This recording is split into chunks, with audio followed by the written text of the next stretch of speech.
7 Days to Die can be a complicated game to get into. It's easy to start, but it can be hard to move forward in a way that really feels successful. If you're struggling with the early game, here are 6 tips that I always use for a smoother start.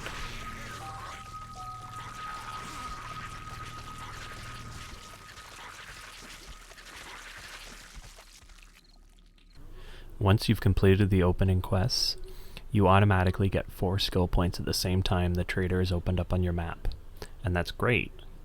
However, it can be easy to fall into the trap of just putting skill points into things like Pummel Pete, or hoping for an early game toilet pistol and putting skill points into there. I like to think that the first 4 points don't really count towards your build. I usually put the first 4 points into salvage operations to unlock wrench crafting, Miner 69er to unlock iron mining tools, advanced engineering to unlock the forge, and hidden strike, which boosts sneak attack damage by 50%, making sneak killing harder enemies and animals a little bit easier.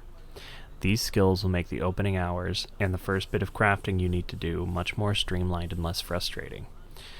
If you do start off by putting points into weapon-based skills, very quickly you can hit a ceiling where you can't craft the next level of weapons, and you're not high enough of a game stage to find them while looting, so you're stuck with weaker weapons. Causing chaos in 7 Days to Die is fun. It's fun headshotting 50 zombies and blowing a house up, but in the early game that's just not feasible. Running headfirst into a house with nothing but a stick is a really good way to get yourself cornered and battered.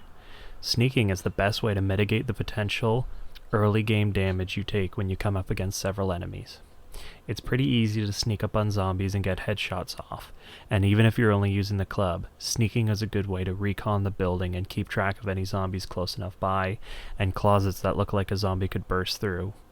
If you're new to 7 Days to Die, it can be confusing and frustrating trying to do melee against zombies. You're constantly getting hit and getting infected while doing so and not doing enough damage. When I first started playing, I didn't realize how easy it was to avoid damage. You just duck and weave. Hit the zombie and then quickly back off. Zombies for the most part telegraph attacks, so you can tell when they're about to swing and back up. And if you stagger it, you can get an extra hit in before it can swing back at you. Stay away from animals. Animals will fuck you up early game. If you try and kill a boar, it'll just fight back. Wolves will kill you quick, and God help you if you run into a bear or a cougar, unless you're into that sort of thing. Just stay away. If you see one, run. 7 Days to Die is great about giving stats for items. Take advantage of that.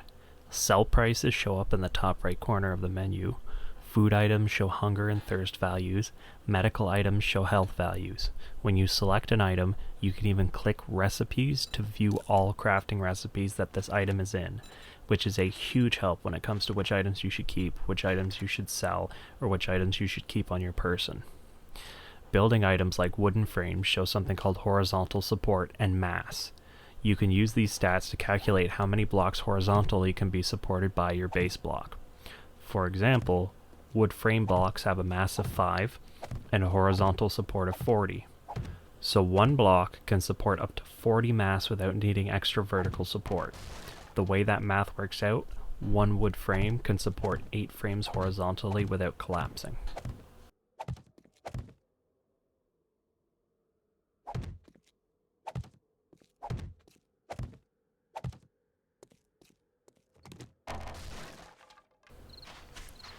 Seven Days to Die can be a maze sometimes, and it can feel like you have no idea where the main loot or that great bit of stash is hiding.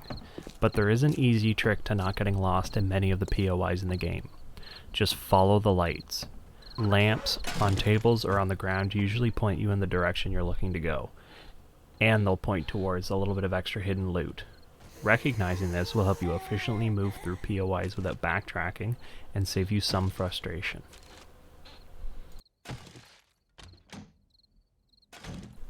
Thanks for checking out this video. It's my first video, so I'm still trying to figure things out.